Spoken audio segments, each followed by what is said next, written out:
The production of carbon steel rods commences with iron ore extraction.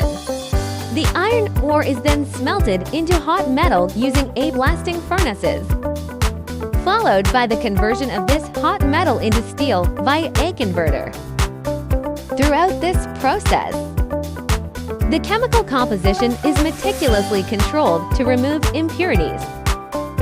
Subsequently, the steel is cast into billets and hotter rolled into rods.